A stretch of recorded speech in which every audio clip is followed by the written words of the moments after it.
Hi my dear friends, welcome to our SLV tutorials. ಇದೇ ಮೊದಲು ನಮ್ಮ ವಿಡಿಯೋ ನೋಡ್ತಾ ಇದ್ದರೆ ದಯವಿಟ್ಟು ಸಬ್ಸ್ಕ್ರೈಬ್ ಆಗಿ, ಶೇರ್ ಮಾಡಿ, ಹಾಗೆ ಲೈಕ್ ಕೂಡ ಮಾಡಿ. ಸೊ ಇವತ್ತು 9th chapter matters in our surroundings ಬಗ್ಗೆ ಡಿಸ್ಕಸ್ ಮಾಡೋಣ. ಸೊ ನಮಗೆ ಗೊತ್ತು, ಸರೌಂಡಿಂಗ್ಸ್ ಅಂತಂದರೆ ನಾವು ಏನೆಲ್ಲ ವಸ್ತುಗಳನ್ನ ನೋಡ್ತೀವಿ, ಅದರಲ್ಲಿ different shapes, size and texture. Everything in the universe is made up of materials ಅಂತಂದರೆ ಪ್ರತಿಯೊಂದು ಇರೋವಂಥ ಯೂನಿವರ್ಸಲ್ಲಿ ಇರೋವಂಥ ಪ್ರತಿಯೊಂದು ವಸ್ತು ಕೂಡ ಮೆಟೀರಿಯಲ್ಸಿಂದ ಆಗಿದೆ. ಇದನ್ನು ನಾವು ಸೈಂಟಿಸ್ಟ್ ಏನಂತಾರೆ, ಮ್ಯಾಟರ್ ಅಂತ ಹೇಳ್ತಾರೆ. ಹಾಗಾದರೆ ಯಾವೆಲ್ಲ ಮೆಟೀರಿಯಲ್ಸ್ ಅಂತ ನೋಡೋದಾದರೆ, air we breathe, food we heat, stones, clouds, stars, plants and animals, even a small drop of water ಕೂಡ, ಮತ್ತು ಪಾರ್ಟಿಕಲ್ಸ್ ಆಫ್ ಸ್ಯಾಂಡ್, ಇದನ್ನು ಕೂಡ ನಾವು ಥಿಂಗ್ಸ್ ಆಫ್ ಮ್ಯಾಟರ್ ಅಂತ ಹೇಳ್ತೀವಿ. ಸೊ ಹಾಗಾದರೆ ನಾವು ಇದಕ್ಕೆ ಮ್ಯಾಟರ್ಗೆ ಅದರದ್ದೇ ಆದಂತಹ ಸ್ಪೇಸ್ ಇದೆ, ವಾಲ್ಯೂಮ್ ಇದೆ, ಜೊತೆಗೆ ಮಾಸ್ ಕೂಡ ಇದೆ. ನಾವು ಇವಾಗಷ್ಟೇ ಸರೌಂಡಿಂಗ್ಸ್ ಬಗ್ಗೆ ಡಿಸ್ಕಸ್ ಮಾಡ್ತಾ ಇಲ್ಲ. ಅರ್ಲಿ ಹ್ಯೂಮನ್ ಬೀಯಿಂಗ್ಸು ಕೂಡ ಸರೌಂಡಿಂಗ್ಸ್ ಬಗ್ಗೆ ತುಂಬ ಡಿಸ್ಕಸ್ ಮಾಡಿರ್ತಾರೆ. ಸೊ ಇಂಡಿಯನ್ ಫಿಲಾಸಫರು ಮುಂಚೆ ಕ್ಲಾಸಿಫೈ ಮಾಡಿರ್ತಾರೆ ಮ್ಯಾಟರ್ಸು 5 ಬೇಸಿಕ್ ಎಲಿಮೆಂಟ್ಸಿಂದ ಆಗಿದೆ ಅಂತ. ಸೊ ಅದನ್ನು 5 ಬೇಸಿಕ್ ಎಲಿಮೆಂಟ್ಸ್ನ ನಾವು ಪಂಚತತ್ವ ಅಂತ ಕರೀತಾರೆ. ಯಾವೆಲ್ಲ ಪಂಚತತ್ವಗಳನ್ನ ಅಂತ ಕರೀತಾರೆ ಅಂದರೆ, air, earth, fire, sky and water, ಇಷ್ಟನ್ನ ನಾವು ಪಂಚತತ್ವ ಅಂತ ಕರೀತಾರೆ. ಆದರೆ ಏನ್ಷಿಯಂಟ್ ಗ್ರೀಕ್ ಫಿಲಾಸಫರು ಇವರೆಲ್ಲ ಪಂಚತತ್ವನ ನಮ್ಮ ಮಾಡ್ರನ್ ಸೈಂಟಿಸ್ಟು ಹೇಳ್ತಾರೆ ಟೈಪ್ಸ್ ಆಫ್ ಕ್ಲಾಸಿಫಿಕೇಷನ್ಸ್ ಆಗಿ ಮಾಡ್ತಾರೆ. ಫಿಸಿಕಲ್ ಪ್ರಾಪರ್ಟಿ ಮತ್ತು ಕೆಮಿಕಲ್ ನೇಚರಿಂದ ಮ್ಯಾಟ್ರ್ ಡಿಪೆಂಡ್ ಆಗಿದೆ ಅಂತ ಹೇಳ್ತಾರೆ. ಸೊ ಹಾಗಾದರೆ ನಾವು ಮಾಡ್ರನ್ ಪ್ರಕಾರ ಹೋಗೋದಾದರೆ ಫಿಸಿಕಲ್ ನೇಚರ್ ಆಫ್ ಮ್ಯಾಟರ್ ಹೋಗೋಣ. ಫಿಸಿಕಲ್ ನೇಚರ್ ಆಫ್ ಮ್ಯಾಟರಲ್ಲಿ ಫಿಸಿಕಲ್ ಪ್ರಾಪರ್ಟಿ ಏನು ಹೇಳುತ್ತೆ ಅಂದರೆ, matter is made up of particles ಅಂತ ಹೇಳುತ್ತೆ. ಹಾಗಾದರೆ ಮ್ಯಾಟರು ಬರೀ ಪಾರ್ಟಿಕಲ್ಸಿಂದ ಆಗಿದೆ ಅಂತ ಹೇಳ್ತಾರೆ. ಹಾಗಾದರೆ ಕೆಲವು 2 ಗ್ರೂಪ್ ಬರುತ್ತೆ. ಒಂದು ಗ್ರೂಪ್ ಹೇಳುತ್ತೆ ಪಾರ್ಟಿಕಲ್ಸು ಯಾವ ರೀತಿ ಇರುತ್ತೆ ಅಂದರೆ, ಮ್ಯಾಟರು ಒಂದು ದೊಡ್ಡದು ವುಡನ್ ಬ್ಲಾಕ್ ಆಫ್ ವುಡ್, ಅದು continuous like a block of wood ಅಂತಂದರೆ matter continuous like a block of wood ಅಂತ ಹೇಳ್ತಾರೆ. ಒಂದು ಮರದ ದಿಮ್ಮಿ ರೀತಿ ಇರುತ್ತೆ, ಕಂಟಿನ್ಯೂಯಸ್ ಆಗಿರುತ್ತೆ ಅಂತ ಹೇಳ್ತಾರೆ. ಅದೇ ಇನ್ನೊಂದು ಗ್ರೂಪ್ ಹೇಳುತ್ತೆ ಪಾರ್ಟಿಕಲ್ಸು ಲೈಕ್ ಎ ಸ್ಯಾಂಡ್ ಥರ ಇರುತ್ತೆ ಅಂತ ಹೇಳ್ತಾರೆ. ಸೊ ನಮಗೆ ನೋಡೋಣ ಇವಾಗ ಯಾವ ರೀತಿ ಇರುತ್ತೆ ಪಾರ್ಟಿಕಲ್ಸ್ ಅಂತ. ಒಂದು ಎಕ್ಸಾಂಪಲ್ ತೊಗೊಳೋಣ. ನೀವು 100 ml ಬೀಕರ್ ತೊಗೊಂಡು ಅದರಲ್ಲಿ ಹಾಫ್ ವಾಟರ್ನ ಫಿಲ್ ಮಾಡಿ, ಬೀಕರ್ಗೆ ಹಾಫ್ ವಾಟರ್. ಸೊ ಅಲ್ಲಿ ಹಾಫ್ ಬೀಕರ್ ವಾಟರ್ ತೊಗೊಂಡಾಗ ಅಲ್ಲಿ ಮಾರ್ಕ್ ಮಾಡ್ಕೊಳ್ಳಿ. ನೆಕ್ಸ್ಟು ಅದನ್ನು ನೀವು ಸಾಲ್ಟ್ನ ಅದಕ್ಕೆ ಆ್ಯಡ್ ಮಾಡಿ, ಸಾಲ್ಟ್ ಅಥವಾ ಶುಗರ್ನ ಆ್ಯಡ್ ಮಾಡಿ. ಆ ವಾಟರಲ್ಲಿ ಏನಾದರೂ ಚೇಂಜಸ್ ಇದೆಯಾ ಅಂತ ನೋಡಿ. ಇದರಿಂದ ನಮಗೆ ಗೊತ್ತಾಗುತ್ತೆ ಮ್ಯಾಟರು ಪಾರ್ಟಿಕಲ್ಸಿಂದ ಆಗಿದೆ ಅಂತ. Matter is made up of particles ಅಂತ, ಆಯಿತಾ? ಸೊ ನಾವು ನೆಕ್ಸ್ಟ್ ಪಾಯಿಂಟ್ಗೆ ಹೋದರೆ, particles of matters are very small ಅಂತ ಇದೆ. Particles of matter very small ಅಂತಂದರೆ, ನೀವು ಇವಾಗ ನೋಡಿ ಎಕ್ಸಾಂಪಲು, ನೀವೊಂದು ವಾಟರ್ನ ತಗೊಳ್ಳಿ, ಟ್ರಾನ್ಸ್ಪರೆಂಟ್ ಗ್ಲಾಸಲ್ಲಿ ವಾಟರ್ ತಗೊಳ್ಳಿ. ಅದಕ್ಕೆ ನೀವು ಹಿಂಕು, ನಿಮಗೆ ಇಲ್ಲಿ ಪೊಟ್ಯಾಷಿಯಮ್ ಕೊಟ್ಟಿದ್ದಾರೆ. ಸೊ ನಾನು ಹಿಂಕನ್ನ ಪೊಟ್ಯಾಷಿಯಮ್ ಪರ್ಮಾಂಗನೇಟ್ ಬದಲು ಹಿಂಕನ್ನ ಯೂಸ್ ಮಾಡ್ತಾಯಿದ್ದೀನಿ. ನೀವು ಒಂದು ಬಾಟಲ್ಗೆ ಹಿಂಕನ್ನ ಹಾಕಿ, 100 ml ವಾಟರ್ಗೆ ಹಿಂಕನ್ನ ಹಾಕಿ, ಅದು ನಿಧಾನಕ್ಕೆ ಅದು ಸ್ಲೋ ಆಗಿ ಎಲ್ಲ ಕಡೆ ಸ್ಪ್ರೆಡ್ ಆಗುತ್ತೆ. ಸೊ ಅದರಲ್ಲಿ 10 ml ತೊಗೊಂಡು ಮತ್ತೆ ಪ್ಯೂರ್ 100 ml ವಾಟರ್, ಕ್ಲೀನಾಗಿರುವಂಥ 100 mlಗೆ ಪೋರ್ ಮಾಡಿ, ಅದರಲ್ಲೂ ಕೂಡ ನಿಮಗೆ ಹಿಂಕ್ ಕಾಣಿಸುತ್ತೆ, ಹಿಂಕಿಂದ ಕಲರ್ ಕಾಣಿಸುತ್ತೆ. ಅದೇ ರೀತಿ 4-5 ಬಾಟ್ಲು ರಿಪೀಟ್ ಮಾಡಿದ್ರೆ, 4-5 ಬೀಕರ್ಗೆ ರಿಪೀಟ್ ಮಾಡಿದ್ರೆ ನಿಮಗೆ ಗೊತ್ತಾಗುತ್ತೆ particles of matter very small, ನಮ್ಮ ಇಮ್ಯಾಜಿನೇಷನ್ಗಿನ್ನ ಚಿಕ್ಕದಾಗಿರುತ್ತೆ ಅಂತ. ತುಂಬ ಸ್ಮಾಲು. ಎಷ್ಟು ಸ್ಮಾಲು ಅಂದರೆ behind our imagination. Particles of matter is very small then behind our imagination. ನಾವು ಎಷ್ಟು ಇಮ್ಯಾಜ್ ಮಾಡ್ಕೊತೀವಿ ಅದಕ್ಕಿಂತ ತುಂಬ ಚಿಕ್ಕದಾಗಿರುತ್ತೆ ಅಂತ ಹೇಳ್ಬೋದು. Next characteristics of particles of ಮ್ಯಾಟರಿಂದ ಹೋಗೋಣ. ಕ್ಯಾರೆಕ್ಟರಿಸ್ಟಿಕ್ಸ್ ಏನಿರುತ್ತೆ ಅಂತಂದರೆ, particles of matter have space between them ಅಂತ ಇದೆ. ಸೊ ನಿಮಗೆ ಒಂದು ಬೀಕರಲ್ಲಿ ವಾಟರ್ನ ತಗೊಂಡು ಅದಕ್ಕೆ ಸಾಲ್ಟ್ ಅಥವಾ ಶುಗರ್ನ ನೀವು ಮಿಕ್ಸ್ ಮಾಡಿದ್ರೆ ನಿಮಗೆ ಅದು ಕ್ಲೀನಾಗಿ ಡಿಸಪಿಯರ್ ಆಗುತ್ತೆ, ಕ್ಲೀನಾಗಿ ಡಿಸಾಲ್ವ್ ಆಗುತ್ತೆ ವಾಟರ್ ಜೊತೆ, ವಿತೌಟ್ ಎನಿ ಕ್ರಿಸ್ಟಲ್ಸ್ ಇರ್ದಂಗೆ. ಸೊ ಕ್ರಿಸ್ಟಲ್ಸ್ ಇರ್ದಂಗೆ ಡಿಸಾಲ್ವ್ ಆಗೋದು. ಯಾಕೆ ಆ ಥರ ಡಿಸಾಲ್ವ್ ಆಗುತ್ತೆ ಅಂದರೆ, ನೀವು ಮನೇಲಿ ನಿಂಬು ಜ್ಯೂಸ್ ಮಾಡಿರ್ತೀರಾ ಅಂದ್ಕೊಳ್ತೀನಿ, ನಿಂಬು ಪಾನಿ ಮಾಡಿರ್ತೀರಾ, ಅದರಲ್ಲಿ ನಿಮಗೆ ಗೊತ್ತಾಗ್ತಾ ಇರುತ್ತೆ ಇದು ಈವನ್ಲಿ ಡಿಸ್ಟ್ರಿಬ್ಯೂಟ್ ಇನ್ ವಾಟರ್. ಯಾವಾಗ್ಲೂ ಬೇಕಿದ್ರೆ ನೀವು ಡೆಟಾಲ್ನ ತೊಗೊಂಡು ಯೂಸ್ ಮಾಡ್ಬೋದು. ಪೊಟ್ಯಾಷಿಯಮ್ ಪರ್ಮಾಂಗನೇಟ್ ಸಿಗಲಿಲ್ಲ ಅಂದರೆ ಡೆಟಾಲು ಅಥವಾ ಶುಗರು ಅಥವಾ ಸಾಲ್ಟು ಇದನ್ನು ನೀರಿಗೆ ಹಾಕಿ ನೋಡಿ, ಫುಲ್ ಅದು ಈವನ್ಲಿ ಡಿಸ್ಟ್ರಿಬ್ಯೂಟ್ ಇನ್ ವಾಟರ್. ಯಾಕೆ ಅಲ್ಲಿ ಡಿಸ್ಟ್ರಿಬ್ಯೂಟ್ ಆಗಿ ವಾಟರ್ ಜೊತೆ ಕ್ಲೀನಾಗಿ ಡಿಸಪಿಯರ್ ಆಗುತ್ತೆ ಅಂತಂದರೆ, ಅಲ್ಲಿ ನಮಗೆ ಸ್ಪೇಸ್ ಇದೆ, ಸ್ಪೇಸಲ್ಲಿ ಈ ಪಾರ್ಟಿಕಲ್ಸು ಏನಾಗುತ್ತೆ ಅದರಲ್ಲಿ ಮಿಂಗಲ್ ಆಗುತ್ತೆ. So next particles R matter is continuously moving ಅಂತ ಇದೆ. ಕಂಟಿನ್ಯೂಸ್ಲಿ ಮೂವಿಂಗ್ ಅಂತ, ಸೊ ಒಂದು ರೂಮಲ್ಲಿ ನೀವು ಅಗರಬತ್ತಿನ ಹಚ್ಚಿದ್ರೆ, ಅಗರಬತ್ತಿ ಮೀನ್ಸ್ ಇನ್ಸೆನ್ಸ್ ಸ್ಟಿಕ್, ಅಲ್ಲಿ ಯಾವುದೋ ಒಂದು ರೂಮಲ್ಲಿ ಹಚ್ಚಿದ್ರೆ ನಿಮಗೆ ನೀವು ಇನ್ನೊಂದು ಕಡೆ ಇದ್ದಾಗಲೂ ನಿಮಗೆ ಆ ಸ್ಮೆಲ್ಲು ಬರ್ತಾ ಇರುತ್ತೆ, ಹೌದಲ್ವಾ? ಸೊ ಆ ಅಮ್ಮ ಕೂಡ ಕಿಚನಲ್ಲಿ ಅಡುಗೆ ಮಾಡ್ತಾ ಇದ್ದಾರೆ ಅಂದರೆ, ಬಿಸಿದೇನಾದರೂ ಮಾಡ್ತಾ ಇದ್ದಾರೆ ಅಂದರೆ ನಿಮಗೆ ಅದು ನಿಮ್ಮ ರೂಮಲ್ಲಿ ನೀವು ಓದ್ತಾ ಇದ್ರೂ ಕೂಡ ನಿಮಗೆ ಅದು ಕಂಟಿನ್ಯೂಸ್ ಆಗಿ ನಿಮಗೆ ಸ್ಮೆಲ್ ಬರ್ತಾ ಇರುತ್ತೆ. ಏಕೆ ಅಂತಂದರೆ that is nothing but it is continuously moving. Particles of matter ಇದು ಕಂಟಿನ್ಯೂಸ್ ಆಗಿ ಮೂವ್ ಆಗುತ್ತೆ. ನಿಮಗೆ ಸ್ವಲ್ಪ ಸ್ಮೆಲ್ ಬಂದು ಆಮೇಲೆ ಬರ್ದಂಗಿರಲ್ಲ ಅಲ್ವಾ, ಅದು ಕಂಟಿನ್ಯೂಸ್ ಆಗಿ. ಈವನ್ ಅಗರಬತ್ತಿ ಕೂಡ ನೀವು ಅದು ಕ್ಲೋಸ್ ಆಗೋ ತನಕನೂ ನಿಮಗೆ ಸ್ಮೆಲ್ ಬರುತ್ತೆ. ಸೊ ಅದರಿಂದ ಗೊತ್ತಾಗುತ್ತೆ ನಮಗೆ ಇದು particles of matter continuously moving. ಇದರಲ್ಲಿ ನಮಗೆ ಕಂಟಿನ್ಯೂಸ್ಲಿ ಮೂವಿಂಗ್ ಜೊತೆಗೆ ಟೆಂಪರೇಚರ್ ರೈಸಸ್ ಆದರೆ ಪಾರ್ಟಿಕಲ್ಸ್ ಕೂಡ ಫಾಸ್ಟಾಗಿ ಮೂವ್ ಆಗುತ್ತೆ.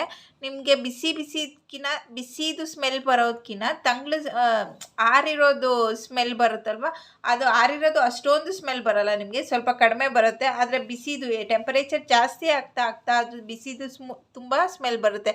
ಅದರಿಂದ ಹೇಳ್ಬೋದು temperature rises the particle move faster. So we can say that increase in temperature the kinetic energy of the particle also increases.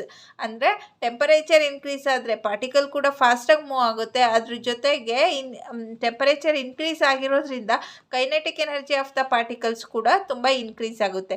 ಇದರಲ್ಲಿ ನಮಗೆ ಡಿಫ್ಯೂಷನ್ ಕೂಡ ಬರುತ್ತೆ. Particles of a matter intermix on their own. ನಮಗೆ ಎಷ್ಟು ಇಂಟರ್ಮಿಕ್ಸ್ ಆಗಿರುತ್ತೆ ಅಷ್ಟು ಓನಾಗಿ mix ಆಗುತ್ತೆ. Example, ನೀವೀಗ ವಾಟರ್ಗೆ ಸಾಲ್ಟ್ನ ಹಾಕಿ ಅಥವಾ ಶುಗರ್ನ ಹಾಕಿ ಸ್ವಲ್ಪ ಹೊತ್ತು ಬಿಟ್ಟರೆ ಅದು ತಂತಾನೆ ಮಿಕ್ಸ್ ಆಗುತ್ತೆ ಅಲ್ವಾ. They do so by getting into a space between the particle. ಯಾಕೆ ಅಂತಂದರೆ ಅಲ್ಲಿ ಪಾರ್ಟಿಕಲ್ಸು ಸ್ಪೇಸ್ ಇರೋದ್ರಿಂದ ಪಾರ್ಟಿಕಲ್ಸ್ ಅದರಲ್ಲಿ ಮೂವ್ ಆಗುತ್ತೆ. The internship of particles of 2 different type of matter on their own is called diffusion. ನಿಮಗೆ ಇಲ್ಲಿ ಕೊಟ್ಟಿದ್ದೀನಿ, intermixing the particle of 2 different types of matter on their own is called diffusion. Diffusion ಅಂತಂದರೆ ಏನು ಅಂತ ಗೊತ್ತಾಯಿತು. Next ಇದರಿಂದ ನಮಗೆ ಏನು ಗೊತ್ತಾಗುತ್ತೆ ಅಂದರೆ ಪಾರ್ಟಿಕಲ್ಸ್ ಆಫ್ ಮ್ಯಾಟರು ಕಂಟಿನ್ಯೂಸ್ ಆಗಿ ಮೂವ್ ಆಗುತ್ತೆ ಅಂತ. Next will be particles of matter attract each other ಅಂತ ಹೇಳಿದೆ. ನೀವು ಸಪೋಸ್ ಇವಾಗ ಒಂದು ಯಾವುದು ಐರನ್ ನೈಲ್ ತೊಗೊಳ್ಳಿ, ಪೀಸ್ ಆಫ್ ಚಾಕ್ ತೊಗೊಳ್ಳಿ ಮತ್ತು ರಬ್ಬರ್ ಬ್ಯಾಂಡ್ ತೊಗೊಳ್ಳಿ, ಅದನ್ನು ಬ್ರೇಕ್ ಮಾಡೋಕ್ಕೆ ಟ್ರೈ ಮಾಡಿ. ನಿಮಗೆ ಬ್ರೇಕ್ ಮಾಡೋಕ್ಕೆ ಹೋದಾಗ ಅದು ಬೇಗ ಈಸಿಯಾಗಿ ಬ್ರೇಕ್ ಆಗಲ್ಲ, ಹೌದಲ್ವಾ? ಸೊ ನಮಗೆ ಅಲ್ಲಿ ಐರನ್ನ ಇಲ್ಲಿ ಬ್ರೇಕ್ ಮಾಡೋಕ್ಕೆ ಹೋದರೆ ಅದು ಬ್ರೇಕ್ ಆಗಲ್ಲ. ಅದರಿಂದ ನಮಗೆ ಏನು ಗೊತ್ತಾಗುತ್ತೆ, ಅದರದ್ದು ಪಾರ್ಟಿಕಲ್ಸು ತುಂಬ ಅಟ್ರಾಕ್ಟ್ ಆಗಿರುತ್ತೆ. ಸಪೋಸ್ ಇನ್ನೊಂದು ಆ್ಯಕ್ಟಿವಿಟಿ ಕೊಟ್ಟಿದ್ದಾರೆ ನಿಮಗೆ ಟೆಕ್ಸ್ಟ್ ಬುಕ್ಕಲ್ಲಿ, 4 ಗ್ರೂಪ್ ಮಾಡಿ ಹ್ಯೂಮನ್ಸ್, ಒಂದು ಸ್ಕೂಲಲ್ಲಿ 4 ಗ್ರೂಪ್ನ ಮಾಡಿ ಆ ಒಂದು ಗ್ರೂಪ್ಗೆ ಹೇಳಿ you have should hold each other person from back on the lock arms. ಅಂದರೆ ನಿಮಗೆ ಇದು ಕೊಟ್ಟಿದ್ದಾರೆ ನೋಡಿ ಈ ಟೆಕ್ಸ್ಟ್ ಬುಕ್ಕಲ್ಲಿ, ಈ ರೀತಿ ಕೊಟ್ಟಿದ್ದಾರೆ ಅಲ್ವಾ. ಈ ರೀತಿ ಒಂದು ಗ್ರೂಪ್ನ ಮಾಡಿ, ನೆಕ್ಸ್ಟು ದ ಸೆಕೆಂಡ್ ಗ್ರೂಪ್ನ ಏನು ಮಾಡಿ ಅಂತಂದರೆ ಹ್ಯಾಂಡ್ಸು ಸುಮ್ಮನೆ ಚೈನ್ ಥರ ಹ್ಯಾಂಡ್ ಮಾಡಲಿಕ್ಕೆ ಮಾಡಿ, ಇನ್ನೊಂದು 3rd ಗ್ರೂಪ್ನ ಸುಮ್ಮನೆ ಟಚ್ ಆಗೋ ಥರ ಗ್ರೂಪ್ ಮಾಡಿ ನಿಲ್ಲಿಸಿ. ಇನ್ನು 4th ಗ್ರೂಪ್ನ ನೀವು ಹೇಳಿ should run around the try to break the chain ಅಂತ ಹೇಳಿ. ಅಂದರೆ 4ನೇ ಗ್ರೂಪ್ನ ಆ 3 ಗುಂಪಲ್ಲಿರುವಂಥ ಚೈನ್ನ ಬ್ರೇಕ್ ಮಾಡೋಕ್ಕೆ ಹೇಳಿ. ಯಾವ ಗುಂಪು ತುಂಬ ಕಷ್ಟ ಆಗುತ್ತೆ ಅಂದರೆ ನಿಮಗೆ ಹೋಲ್ಡ್ ಮಾಡಿರ್ತಾರಲ್ವ, ಬ್ಯಾಕ್ ಟು ಬ್ಯಾಕ್ ಹೋಲ್ಡ್ ಮಾಡಿರ್ತಾರಲ್ಲ ಆ ಗ್ರೂಪು ತುಂಬ ಕಷ್ಟ ಆಗುತ್ತೆ ಬ್ರೇಕ್ ಮಾಡಲಿಕ್ಕೆ. ಯಾಕೆಂದರೆ ಅದು ಅಟ್ರಾಕ್ಟ್ ಆಗಿರುತ್ತೆ ಪ್ರತಿಯೊಂದು ಪಾರ್ಟಿಕಲ್ಸು ಅಟ್ರಾಕ್ಟ್ ಆಗಿರುತ್ತೆ. ಮ್ಯಾಟರಲ್ಲಿರುವಂಥ particles of matter attract each other. Next ನಾವು ಹೋಗೋದಾದರೆ ಸ್ಟೇಟ್ಸ್ ಆಫ್ ಮ್ಯಾಟರ್ಗೆ ಹೋಗೋಣ. ಸ್ಟೇಟ್ಸ್ ಆಫ್ ಮ್ಯಾಟರಲ್ಲಿ ನಮಗೆ ಗೊತ್ತಿರೋ ರೀತಿ, ನಮಗೆ ಚಿಕ್ಕ ಮಕ್ಕಳಿಂದನೂ ಗೊತ್ತು, ನಾವು ಓದಿರ್ತೀವಿ. ಸ್ಟೇಟ್ ಆಫ್ ಮ್ಯಾಟರ್ ಇದರಲ್ಲಿ 3 ಶೇಪ್ಸ್ ಬರುತ್ತೆ. ಒಂದು solid, liquid state and gaseous state ಅಲ್ವಾ. ಸಾಲಿಡ್ ಸ್ಟೇಟ್ ನೋಡಿ, ಸಾಲಿಡ್ ಸ್ಟೇಟಲ್ಲಿ ನಮಗೆ ಇದಕ್ಕೆ ಡೆಫಿನೆಟ್ ಶೇಪ್ ಇದೆ. ಸಪೋಸ್ ನೀವು ಒಂದು ಪೆನ್ನು, ಬುಕ್ಕು, ನೀಡಲು, ಯಾವುದಾದ್ರೂ ವುಡನ್ ಸ್ಟಿಕ್ ಇದನ್ನು ಶೇಪಲ್ಲಿ ಬರೀರಿ ಅಂತಂದರೆ, ಡ್ರಾ ಮಾಡಿರಿ ಅಂದರೆ ಯು ಕ್ಯಾನ್ ಡ್ರಾ ಈಸಿಲಿ. ಯಾಕೆ ಅಂದರೆ ಅದಕ್ಕೆ ಒಂದು ಪರ್ಟಿಕ್ಯುಲರ್ ಆಗಿರೋಂಥ ಶೇಪ್ ಇದೆ, ಅದರಿಂದ ನೀವು ಈಸಿಯಾಗಿ ಡ್ರಾ ಮಾಡ್ಬೋದು. ಅದೇ ರೀತಿ ಸಾಲಿಡ್ಸ್ನ ಅವೆಲ್ಲ ಎಕ್ಸಾಂಪಲ್ಲು ಸಾಲಿಡ್ಸ್ಗೆ. Pen, book, needle, wooden stick ಇವೆಲ್ಲ ಎಕ್ಸಾಂಪಲ್ ಫಾರ್ ಸಾಲಿಡ್ಸಲ್ಲಿ ಡೆಫಿನೆಟ್ ಶೇಪ್ ಇದೆ, ಡಿಸ್ಟಿಂಕ್ಟ್ ಬೌಂಡ್ರೀಸ್ ಇದೆ, ಮತ್ತು ಫಿಕ್ಸ್ಡ್ ವಾಲ್ಯೂಮ್ ಇದೆ. Negligible compressibility. Solid have tendency to maintain their shape when subjected outside the force. ನಮಗೆ ಅದ್ರ ಈಸಿಯಾಗಿ ಬ್ರೇಕ್ ಮಾಡಲಿಕ್ಕೆ ಆಗಲ್ಲ, ಜೊತೆಗೆ ಅದ್ರ difficult to change their shape. ಅದು ಏನಿರುತ್ತೆ ಆ ಶೇಪ್ನ ಚೇಂಜ್ ಮಾಡೋಕ್ಕೆ ತುಂಬ ಕಷ್ಟ ಆಗುತ್ತೆ. So they are rigid. ಅದು ತುಂಬ ಕೂಡ ರಿಜಿಡ್ ಮೀನ್ಸ್ ಕಠಿಣವಾಗಿರುತ್ತೆ ಅಂತ. ಸೊ ನೆಕ್ಸ್ಟು ಲಿಕ್ವಿಡ್ ಸ್ಟೇಟಿಗೆ ಹೋಗೋಣ. ಲಿಕ್ವಿಡ್ ಸ್ಟೇಟಲ್ಲಿ it has no fixed shape. ಅದರಲ್ಲಿ ನಮಗೆ ಗೊತ್ತು ಲಿಕ್ವಿಡಲ್ಲಿ ಅದಕ್ಕೆ ಫಿಕ್ಸ್ಡ್ ಶೇಪ್ ಇರಲ್ಲ. ಅದು ಯಾವುದು ಕಂಟೈನರ್ಗೆ ಹಾಕ್ತೀವಿ ಅದರದ್ದೇ ಅದು ಫಿಕ್ಸ್ಡ್ ಶೇಪ್ನ ತಾಳುತ್ತೆ. So but have a fixed volume. ಆದರೆ ಫಿಕ್ಸ್ಡ್ ವಾಲ್ಯೂಮ್ ಇರುತ್ತೆ. It is not rigid. ಅದರಿಂದ ನಾವು ನಾಟ್ ರಿಜಿಡ್ ಇರೋದ್ರಿಂದ ಇದನ್ನ ಫ್ಲೂಯಿಡ್ ಕಂಟೈನ್ ಅಂತ ಹೇಳ್ತೀವಿ. ಇದು ಫ್ಲೂಯಿಡ್ ಆಗಿರುತ್ತೆ ಅಂದರೆ ಮೀನ್ಸ್ ಹರಿಯುತ್ತೆ ಲಿಕ್ವಿಡು. ನಿಮಗೆ ಗೊತ್ತು, liquid flows and change the shape of. ಅದು ಫ್ಲೋ ಆಗುತ್ತೆ, ಅದ್ರ ಜೊತೆಗೆ ಶೇಪ್ ಕೂಡ ಚೇಂಜ್ ಆಗುತ್ತೆ. Solids liquid can diffuse into liquid. The gases from the atmosphere diffuses and dissolves in water. ನಮಗೆ ಗೊತ್ತು, ಇದು ಗ್ಯಾಸಸ್ಸು ಅಟ್ಮಾಸ್ಫಿಯರ್ ಜೊತೆ ಡಿಫ್ಯೂಸು ಆಗುತ್ತೆ, ಡಿಸಾಲ್ವ್ಸ್ ಇನ್ ವಾಟರ್ ಆಗುತ್ತೆ.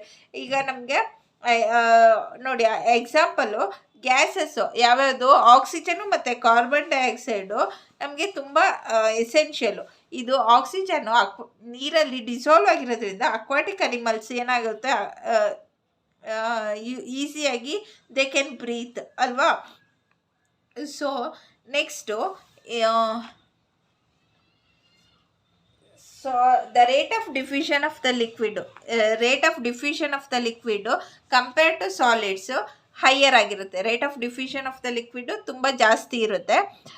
So this is due to the fact that liquid state. ಯಾಕೆ ಅಂದರೆ ಇದು liquid state ಇರೋದ್ರಿಂದ, ಮತ್ತು greater space between each other. ಆ ಎರಡೂ ಮಧ್ಯ ಅಂದರೆ ನಮಗೆ ಗೊತ್ತು ಪಾರ್ಟಿಕಲ್ಸ್ ಮಧ್ಯೆ ಗ್ಯಾಪ್ ಇದೆ ಅಂತ, ಆದರೆ ಇದಕ್ಕೆ ಜಾಸ್ತಿ ಇರುತ್ತೆ. ವೆನ್ ಕಂಪೇರ್ ಟು ಸಾಲಿಡ್ಸ್ಗೆ, ಲಿಕ್ವಿಡ್ಸ್ಗೆ have greater space between each other compare to solid particles. Solid particles compare ಮಾಡಿದ್ರೆ ಲಿಕ್ವಿಡಲ್ಲಿ ಜಾಸ್ತಿ ಇರುತ್ತೆ ಸ್ಪೇಸು. ನೆಕ್ಸ್ಟ್ ಬರೋಣ gaseous state.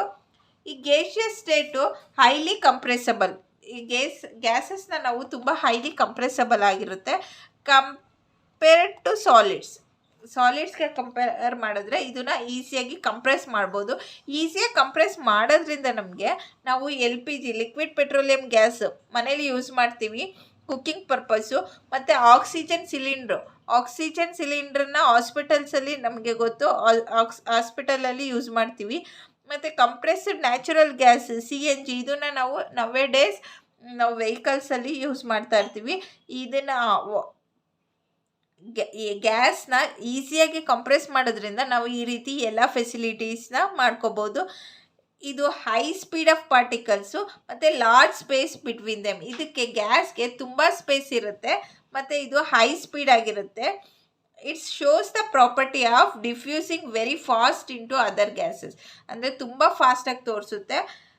Particles move about randomly in high speed. ಅಂದರೆ ಇದು ಪಾರ್ಟಿಕಲ್ಸ್ ಯಾವಾಗ್ಲೂ ರ್ಯಾಂಡಮ್ ಆಗಿರುತ್ತೆ ಮತ್ತು ತುಂಬ ಜೋರಾಗಿ ಫಾಸ್ಟಾಗಿ ಮೂವ್ ಆಗುತ್ತೆ, ಹೈ ಸ್ಪೀಡ್.